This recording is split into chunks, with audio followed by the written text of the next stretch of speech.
Саламатсыздар ма, студенттер? Бүгінгі сабағымыздың тақырыбы ішкі кәріз жүйесі. Сабақтың мақсаты ішкі кәріз жүйесінің сұлбасымен, құрылымымен, түрлерімен, жабдықтарымен танысып білу.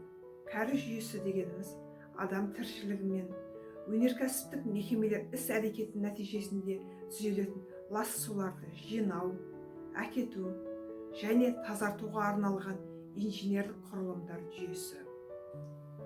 Кәріз жүйесі пайда болуы және ластану сипатына байланысты 3 топқа бөлінеді: тұрмыстық, атмосфералық, өнеркәсіптік.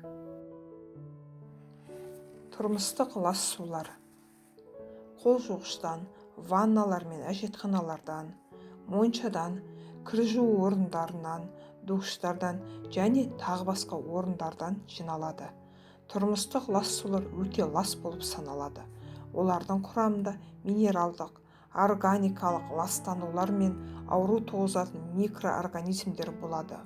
Оларды табиғи су қоймаларына тастар алдында тазарту керек. Атмосфералық лас сулар жауын жауып, қар ерігенде пайда болады және қала және өндірістік мекеменің территориясындағы лас заттармен ластанады.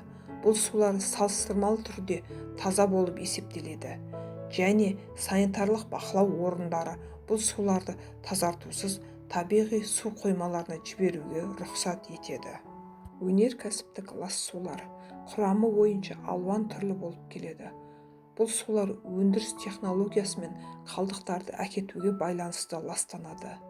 Өндірістік лас сулар арасында құрамы жағынан салыстырмалы түрде таза немесе адамдар, жануарлар және өсімдіктер әлеміне нұқсан келтіретінде лас сулар болады. Қажет болған жағдайда өндірістік лас сулар арнайы тазартудан өтуі керек. Кейбір лас сулар сипаты, концентрациясы және құрамы бойынша түрлі тазарту әдістерін қажет етеді. Сондықтан оларды әкету үшін жеке кәріз жүйелері тартылады. Санитарлық техникалық жабдықтар бұл дәретханаларда, ванна бөлмелерінде, жеке гигиена бөлмелерінде, өндірісте және мекемелерде, ас үйлерде орнатылатын құрылғылар немесе аспаптар. Құрылғылардың функциясы ғимараттар мен құрылыстарда санитарлық нормалар мен ережелердің сақталуын қамтамасыз ету болып табылады. Санитарлық техникалық жабдықтарға дәретхана, қол жуғыштар, писсуар, биде, душ кабинасы, ванна, ыдыс жуғыштар, араластырғыштар және тағы басқа жабдықтар жатады. Ішкі кәріз жүйесі келесі элементтерден құралады. Бірінші, лас суды қабылдағыштар. Екінші, гидравликалық бекітпелер. Үшінші, ішкі су әкету желілері. Төртінші, кәріздік құбырлар. Бесінші, әкетуші кәріз желісі. Алтыншы, шығару кәріз желісі.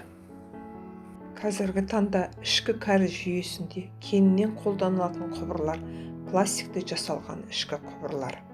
Диаметрі 50, 100 және 150 мм. Ал қабырға қалыңдығы диаметріне байланысты 3-5 мм-ге дейін болуы мүмкін. Ішкі кәріз құбырлары кен балақты біріктіру арқылы орындалады. Кен балақты құбырға біріктіру процесі герметикалық бекітуден тұрады. Ол үшін іргелес құбырдың кеңеюіне екінші құбырдың тегіс ұшын салу керек. Герметикалық қосылысты жасау үшін резеңке тығыздағыш көзделеді. Біріктіру герметикамен қосымша өңделуі керек. Кен балақты бұл диаметрі үлкейтілген құрылымның бөлігі болып табылады. Стаяқтарды бітеліп қалған кезде тазартып тұру үшін ревизиялар орнатады. Ревизия талаптарға сәйкес жоғары және төменгі қабаттарға міндетті түрде еденнен 1 метр биіктікте, бірақ жалғанған прибордың бортынан кем дегенде 150 мм жоғары жерде орналастырады. Егер құбыр диаметрі 50 мм болса, ревизия ара қашықтығы 15 метр. Құбыр диаметрі 100-150 мм-де, ревизия ара қашықтығы 20 метрде орналастырады. Гидротығындар кәріз желісінен жағымсыз иістер мен газдардың бөлмеге кіріп кетпеуін қамтамасыз етеді. Гидротығындардың негізгі элементтері: су төгетін гарнитура, шығару құбыры, конус тәрізді төсемдер, бұранда, бұру-келте құбыры, кір жуғыш машина қосуға арналған құбыр. Желі жағдайын бақылап және оны дер кезінде тазарту үшін бақылау құдықтарын орнатады. Кәріздің аулалық желісін ғимараттардың фундаменті мен қабырғаларының шөгіп қалудан және құбырларды орнататын траншейлерді қазғанда сызаттардан сақтандыру мақсатында қабырғаларды кем дегенде 3 метр қашықтықта жүргізеді. Бақылау құдықтарының тереңдігі 2 метрге дейін болса, құдық диаметрі 70 см, ал құдықтардың тереңдігі 2 метрден жоғары болса, онда құдық диаметрі 1 метрден кем болмауы тиіс. Құдыққа түсу оңай болу үшін қабырғасында 35-40 см сайын металл скобалар орнатады. Осымен сабағымыз аяқталды. Сау саламат болыңыз.